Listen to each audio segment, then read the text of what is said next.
Legal Consults, and we also have in the person of Mr. Stephen Kwashi, a business consultant and also a financial analyst. But let's get to conversation, and Mr. Martin Ohen Enim. Yes. We have this issue of inflation. Yeah. We really mentioned it, to the fact that even food contribute very high. Yeah. We have the issue of interest rates, which is also very high in the banking sector. Okay. What strategies would you like to see in this budget reading and also economic policy? What do you think the finance minister should do? To mention inflation and interest rates. Yes. You see, there's a direct relationship between inflation and interest rates. The correlation is very strong.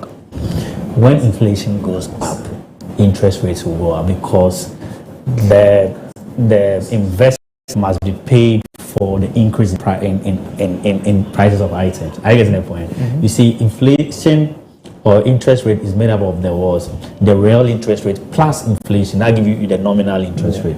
I get the point. So the investor must be paid for the loss in the purchasing power by way of inflation. So the two have correlation. Another angle is that when the monetary policy or the central bank, the objective is to achieve price stability. So whenever inflation is up, they hike the monetary policy rate. So when they hike the monetary policy, which is the base rate to compute the Ghana reference rate and determine interest rate, then interest rates will go up. Do you understand? So by tackling inflation, you are helping resolve the interest rate in the country. That's why you see over the period, whilst the 2024 inflation was going down, the monetary policy rates continued to reduce money. They go for their committee meetings. Are you getting the point? Yeah. So having that, yes, but you go on.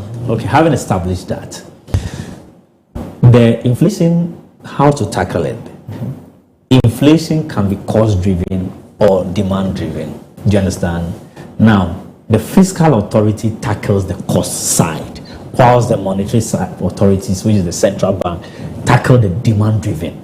That is why they mop up excess liquidity from the financial market by increasing the policy rate. Are you getting the point? Yeah. And also the other monetary policy, the cash reserve ratios that mobilize liquidities from the financial market. Are you with me? But what we are facing in this country currently is not that people have excess money and demanding for a limited supply of items that is causing the inflation.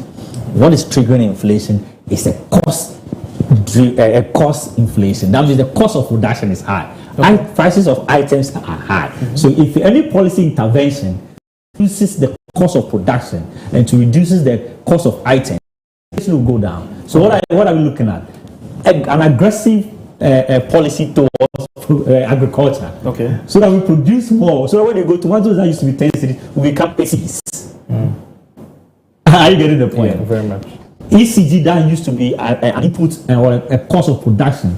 If you are going to adopt the 24-hour economy and you're going to give some specific metering or meters to those manufacturing sectors, so that they will be specific and then the tariffs will be lower, the cost of production will be low. If the VAT goes off, the COVID levy goes off, the other levies go off. That means the items that you buy, the raw material that they buy to produce, those you get cheaper inputs and produce. Yeah, so that is how you tackle a cost-driven inflation, by being productive and taking away the taxes and costs that feed into the cost of those items. You need to tackle the fuel items. So the exchange rate becomes a critical factor. How do you tackle the exchange rate so that the import in terms of fuel that we bring into the economy, by using a lower exchange rate regime, that the prices of fuel and transport fares, which bring items from the production sector to the marketplaces, also become low. So these are policy frameworks looking at how the exchange rate will work and ensuring production and reduces levies and taxes. That is how you tackle cost-driven inflation, and that is what we are looking at. So I'm happy to hear issues of reducing tariffs. I'm happy hearing a lot of investment in agriculture. I'm happy looking at a new regime of making stability in the exchange rate column, where the government is now introducing what we call the gold board. The gold board that is going to buy all gold from the gold our miners and make sure that they accredit it and they also export them and they ensure the exportation, so that all the reserves that we need to get, the foreign exchange reserves we need to get from is coming into the country, not through smuggling and other activities. Are you getting the point? Yeah. So those are issues that will tackle foreign exchange parts of the cost-driven inflation. So if you're able to do more all these things together, then we'll tackle the cost inflation, so that interest rates will not be hiked by monetary policy authority to tackle a rising inflationary regime. Are you getting the point? Very much. Yeah. So I know we talked about this a little bit when we were off camera, but I want you to throw a little some extra light on it. You said monetary policy rates, that's the MPR, the MPC and then they set these rates for all other rates to be. But then it looks as though now the factors of demand and supply when it comes to, for instance, the government expenditure and then government requirements in terms of the last bills that were even issued, it looks as though that is determining the monetary policy rate. Is that supposed to be the case, or is it supposed to be the other way around? The monetary policy rate is supposed to determine the interest rate. Yeah, okay, definitely. You see, the monetary policy is said to tackle a short term.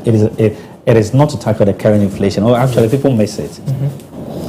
Monetary policy hike and deals with current and expectations of inflation.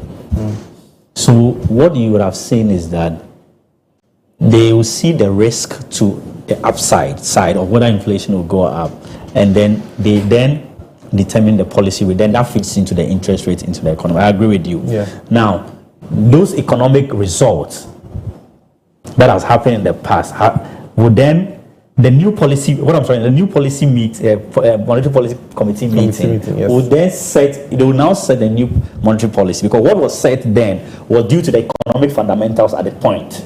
But the turnouts are now different. But that wasn't that far that long time ago. That was in 22nd January when they set it at 27%. Yes. So looking at that particular instance, now that would, if I am an investor, that will tell me that, okay, so if I have this amount of money and say I go and I go and purchase a 91-day bill. Yeah, but at the time that you have made that investment, you have gotten that huge interest rate, which is fixed for a period.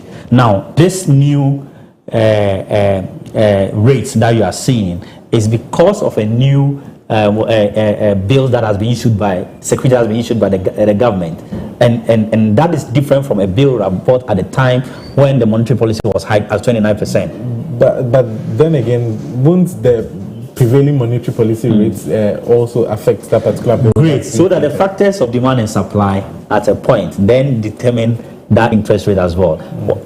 It also makes the fact that while monetary policy set the base for determining, another thing that is very crucial is demand and supply conditions.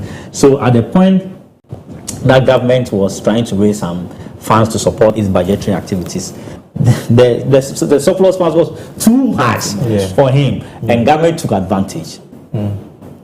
Took advantage of the situation to reduce its interest burden on its financials, and decided to say that no, please, if you want me to take your money, then you take it at this rate. Okay, I'll take it at this rate. Okay. So what are some of the signals that is going to send Clement to the normal investor? Yes, because it looks as though it's a good thing, but it has a consequence. You see, we are in an international environment. People place their funds, portfolio investors and other financial investors put their funds across all economies. Are you getting the point? Now, they will go and place their funds in economies where the interest rate is higher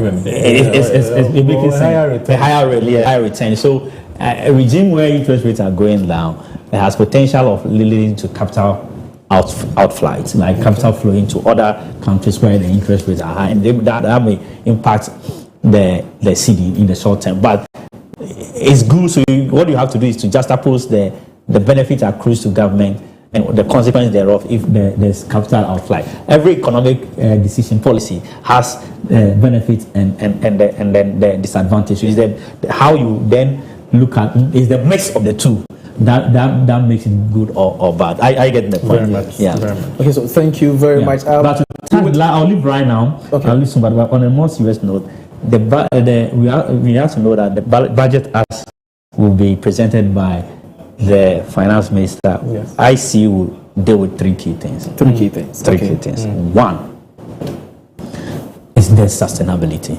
Okay. Debt sustainability. This government will not borrow in a lot. Okay. And plans, because the consequence of debt is very dire. So, Matt, why are you saying that? Great. One, the economy that you find yourself, if you go on the trajectory of debt, what you do is that, one, you deny the private sector, you crowd out the private sector of funds to support production. Okay. Do you understand? Where we are in despair, we are in recovery. So you don't have to go into the capital market so much to deny them of the needed funds, as we have done in the past. You see, another thing that we have not seen and we miss, and I have not come into the fore for conversation, is that the domestic debt exchange program that happened, many financial institutions and individuals and many industry private sector players thought there's this finance theory that government securities are risk-free. Yeah. Are you getting the point? Yeah. So, and at the time, it was risky to invest in the private sector because we are not sure, because of information asymmetry. We are not too sure that when you give funds to Kwame Kojo, they will pay, but government, there's certainty that they will pay, and they were giving good interest rates. So all the funds that were supposed to come to businesses to support production went to government. Now denying the private sector to grow and create the jobs that we needed. Now government took the money, didn't invest it. As I told you, if government take the money, it's just like he taking the money from the private sector and he using it. Yeah. It's not bad. It is whether government is actually making good use of those monies. Now those monies then, they didn't use it, now say that no, having taken all this money and denying the private sector of growth, income and jobs, those money have wasted them. I am now doing an exchange program with you so that I defer repayment and reduce your interest over 50 years. And we don't know what that would have done if that money was left with the private sector. And the banks and other financial institutions gave the money to the private sector. You could have seen the jobs that we could have created. That conversation, we have missed it. Okay. And we have not discussed it. And that is why the private sector have not led the growth over the last few years. Because when you crowd out, when the fiscal policy is about accumulating debt, you crowd out the private sector from the loanable funds that are needed to support production. And if government, you take those monies and you don't use it in production and you use it in wastage and fiscal vulnerabilities, these are the kind of economy that we have. And the people who finish school, they will not come to government for school because the space there for government for jobs. The space for government to be able to absorb the TVU is limited. It's limited. So the private sector needs those funds, but they are going to government and they cannot grow. And that's why we have the huge unemployment we are seeing here. Okay. I get that point. So the reason why government will not go on that trajectory is these consequences. Okay. I get the point. So the next thing this budget will present is macroeconomic stability. Stability is very important. You see exchange rate, you don't see the next day 15.9, 16.1, 16.2, 16.3. At a point in time, just last week, we saw it plunge to an all-time low. No, that was when some 8 cities. It wasn't true. Yeah. So you need stability for planning. So that is what this government wants to do. So you could see from the time they took over, it's from early January till now, you see that the cedi depreciation and appreciation has been relatively stable. It helps every business person to plan that when I import and I sell at this price, I'll still get that money back, and I will not price forward a foreign exchange depreciation in my current pricing. I hear me. Yeah. So it helps stability in the macroeconomic environment. So and then stability in the interest rate and stability in the growth. If growth is volatile, you see, you don't know one thing economists tell us that if growth is volatile, today 5, 8, -2, 10, 4, it doesn't help in planning because you don't know whether this guy can generate enough income the next year to be able to pay loans that you give to him, because the next time you don't know whether the economy will jump up or not. So there must be stable, whatever we call it, macroeconomic stability. Okay, so let's get the last one. And the last one is what's the name? Oh, So you have debt sustainability, we have macroeconomic stability. and fiscal discipline. Okay. That's what they want to do, so that they will not mess up the things that we have seen. Okay. Thank you for. So I thank you so much, Mr. Martin. It has been very wonderful conversation with you. And quoting President John Dramani Mahama, when he mentioned the fiscal discipline, he said that our focus, especially on this dialogue, is not about political means, but it's about practical strategies to restore microeconomic stability and pave the way for long-term economic transformation.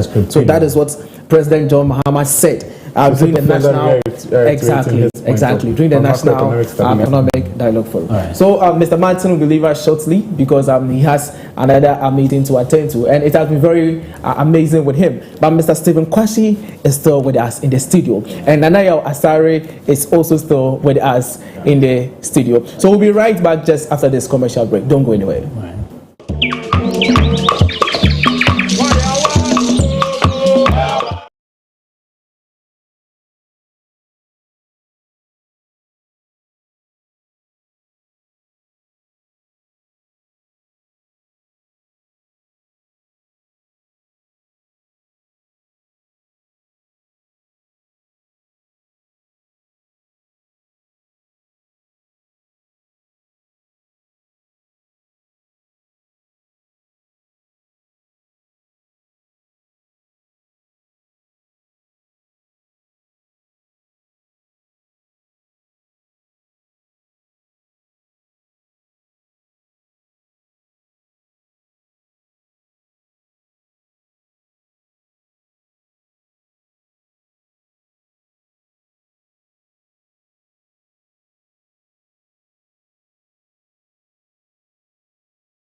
But before that, Nana, I think agric has been the conversation that everybody is saying we should, because inflation, even in the food aspect, is almost 23%. And people are saying that we should produce more. Well, not only produce more, but we also should cultivate the habit of eating what we produce. Because there's the general perception that Ghanaians do not have the taste and preference for our own products that we produce, especially food. When it comes to rice, when you ask everyone, they are going to say, oh, maybe make a perfume rice. But the quality of that particular rice production and all that, when you compare that to that which we grow, you realize that which we grow is actually of a better quality and all that. But just that our taste and preference is slightly different from that. But that no, the production should not be a problem, because I feel that with the right allocation of resources and all that, the production can be there. But I'm sure Mr. Kwashi will be talking about that into detail more. But what we have to talk about, right, is the transportation systems.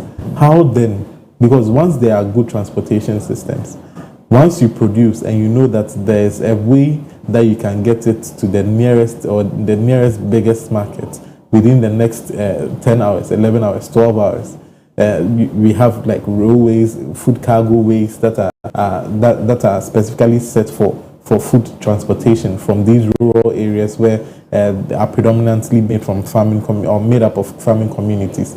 If we have these things in check and in place, then I'm sure the problem will be half solved.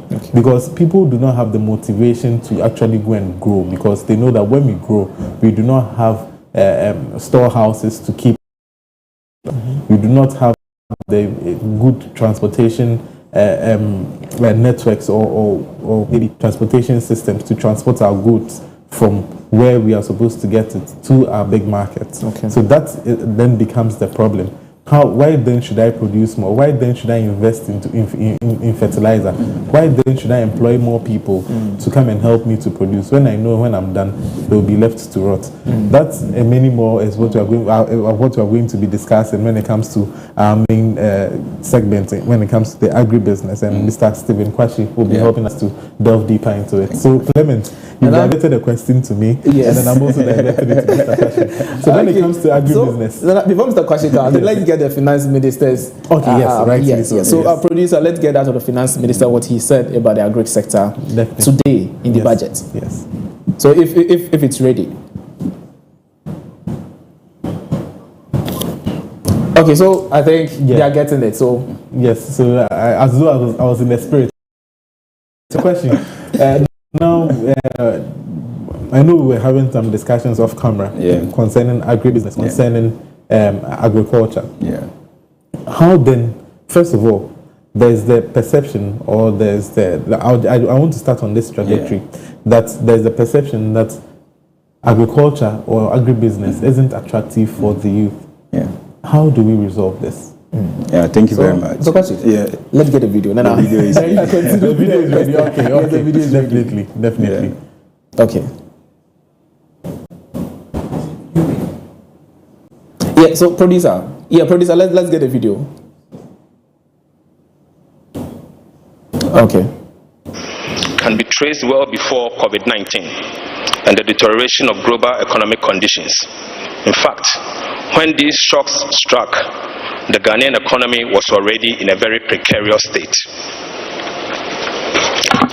Ghana has experienced a strong growth since you'll be seeing some drop in primary expenditures, because what we are seeking to do is to go through a very strong fiscal consolidation. You will see an increase in debt servicing because Ghana is resuming the payment of debt, because in the past 2 years, the government of Ghana was not servicing some debt, particularly the Eurobond debt servicing and all. But we have just resumed the servicing of those debts. And so you'll see an increase in debt service obligation. If you adjust debt servicing and look at primary expenditures, you see some significant reduction as compared to the outturn of 2024. That one, we believe that some of the taxes and some of the levies in particular can be removed, because It will surprise you to know that all these levies and taxes does not come straight to the central government. Some of the levies you see there are being, the benefits is not going straight to support the consolidated fund. And so we need to identify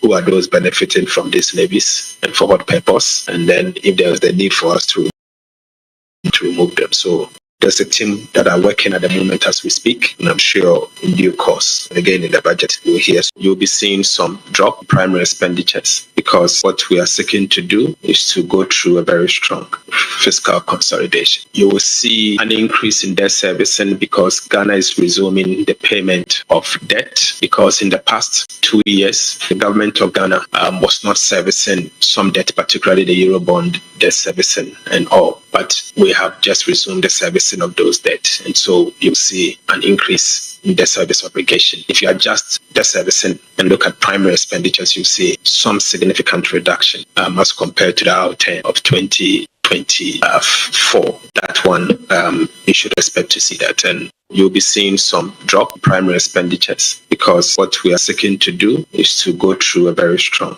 fiscal consolidation. You will see an increase in debt servicing because Ghana is resuming the payment. Okay, so Nana, yes, I think this is just about the debt servicing. We actually said significant. There's going to be an allocation to it.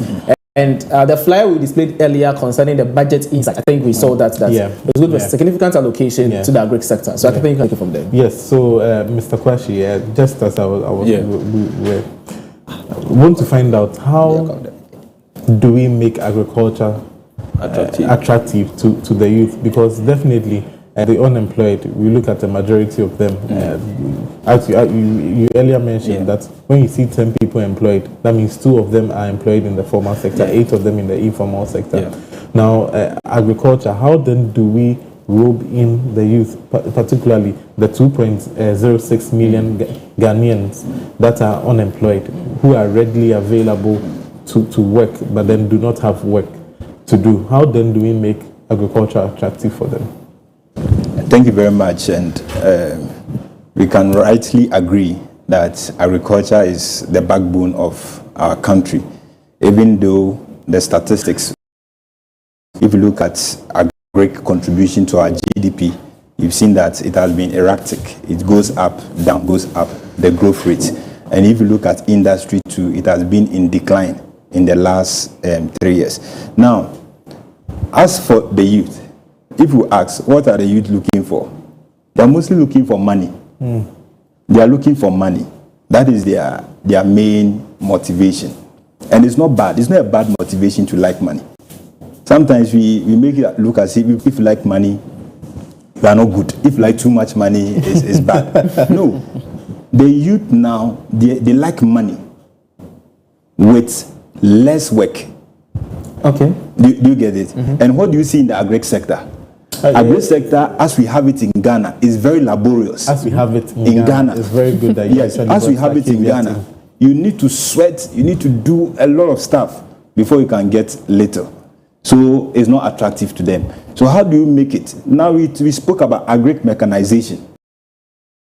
If people can agree and they can drive, in fact, when people travel from this country outside, these are some of the works they do.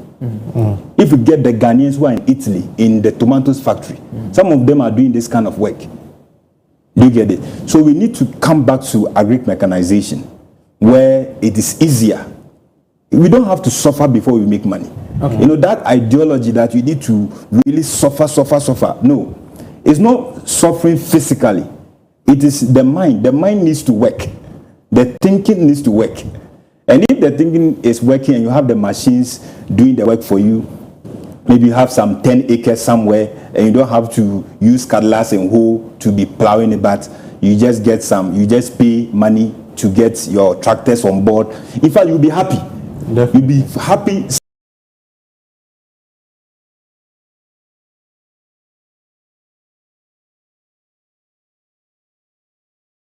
Seeing your machine plowing a whole lot of acres of land, because in the past that would be great for you. So what I see is that we need to mechanize our agriculture, and two, let's say the MPs, recently the president has shown that he has a farm, and he shows those things. Even people believe that even the president is into agriculture. So it's not strange if I enter into agriculture. So we need to get that personality caught. You know, at other places they call it poster boy. Okay. We need to get certain people who will stand as a personality. And I think our current deputy finance agric minister. Yes. I mean, so they actually looked for someone that fits the bill for that particular one, because he's not been into farming for quite a long time. He from quite recent, or maybe not that long ago as to others, and he seems to be like the right person to be placed there. That would actually attract a lot of the youth. You can, because prior to him coming out that he farms. He grows ginger, he grows onions and sells. It was quite an eyesore for people to actually come out and boldly say that they are farmers. But which I think that particular fundamental or that particular base is actually wrong to start with. But then now let's go into agribusiness. How do I want to carefully find the words to actually say this, because people are unemployed because they do not have capital. Now we're about mechanization of farming. Now, mechanization of farming requires huge capital. We are doing it on a large scale. Now, in this particular government, they are saying that they want to promote what we sort of maybe we should grow what we eat. We should reduce the importation. Burkina Faso doing it and doing it very well. Now, even processing their tomatoes. So how then do we come in? How is this fitting into the unemployed person venturing into agriculture and even agribusiness, sort of trying to process what he has maybe farmed in its raw state into a state where it's exported or sold on the international market? Yeah, thank you very much. And I agree with you. So much that this country, if we want to progress in terms of agriculture, we need to look at the business part of it. And not all of us are business inclined in this country. So we even don't understand the financing part. But government has a role to play. That is why initially I said we want to see agriculture in the top 5 of budgetary allocation, because it's the government that is going to give the money to the private sector. Because in terms of lands, irrigation, I saw in the policy of the NDC, they are talking about farm banks. They are going to create like agriculture zones where you and I, maybe you can say, oh, I want this piece of land. So it means the government is going to do the negotiation. And then the investment. Maybe will partake, so that burden of financing will be taken off you. And now we need to begin to look at unions, agric unions, networks, because private sector also have money. If private sector do not have money, how is it that when they are issuing bonds, government is looking for money, private sector is able to give monies to government? But when we now connect ourselves, like farmer, 5, we connect ourselves, or 10s, we form the unions. That's where we begin to grow and share ideas. Do you get it? So we need the financing from the government. It's not going to come from us, because the burden, like you said, mechanized agriculture is tough, and we cannot do it on our own, but government can bring the funding and go. What I see is that we need to build our country around agriculture. That is what we need to do. Because rightly so, because previously we were told, or it was touted, that the backbone of Ghana's economy was agriculture, constituting about 60% of GDP. This was in that is. But now it doesn't seem to be the case. It's not so. Because like I said, agri contribution to GDP is low. Industry is also declining. It is the service sector that is increasing. And even with the service sector, sub-sectors that are contributing to it are the retailing and the wholesaling. Like you are having something. Before we get there, I think we're about crossing over. They are about to start the budget presentation, and I want to bring live to viewers. So before we go there, your final words. So my final words. Your last thing you want to expect in the budget. For me, I don't expect much. I know that the government is going to take off the taxes. They should do so, and there should be enough communication to the private sector that now government or national development is now left in your hands, at least for this short period. So, like I said, we shouldn't be too happy. Even if they take e-levy and other taxes, we shouldn't be too happy, because everything is now left to us as individuals and private for us to raise and lift this country up.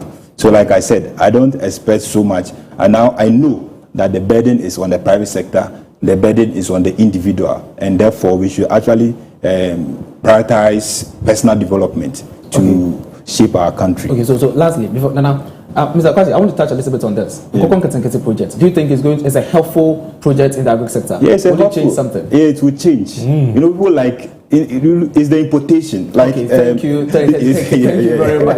I think yes, your last. I'm going to give my last question so that he concludes a little further. So please talk about the Kokon Ketenkete project a little bit just before we cross over to. So, you know, government have seen our imports, you know, of animal protein, which is fowls, and they've seen that importation is huge. Definitely to affect our exchange rates, and you know,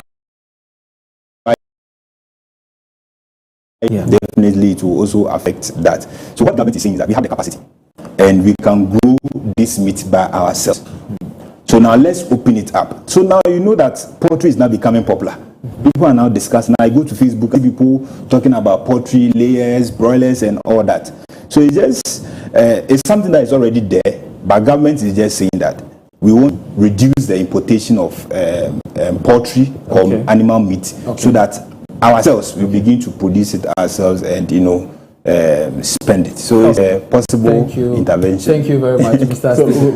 You give me your time. You give it to him. Just a minute. So yes, we hope that this particular one will not just be a paper that's being read, but rather will transcend into better lives economically when it comes to the living conditions of the people living in the country. So I wouldn't say much. That's how I'm going to wrap up on my last words.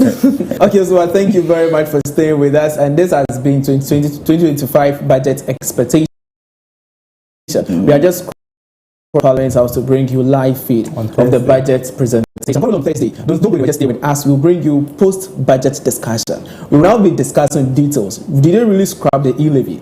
What is the impact? What have they introduced? And what have they put in place to put money in our pocket? And that is what we are looking for. But you look so good in your... Thank you very much. And if you talk about my attire, I'm not sure we're going to close that. It's a royal apparel. I have to definitely say that. Nobody has commended you because you are the host of the program. When I look at your attire, should I mention the... then I can go ahead. Well, we'll talk about that on Thursday. So it's been a wonderful discussion. Thanks to Mr. Stephen Kwasi, Nanaya Asari, and Mr. Ohene Enim, and also Dr. Joseph Enchibefi. Don't go anywhere. Stay with Clock TV because we are going to bring you amazing content for, especially the budget presentation by the Finance Minister. Thank you for staying with us. Have a nice day.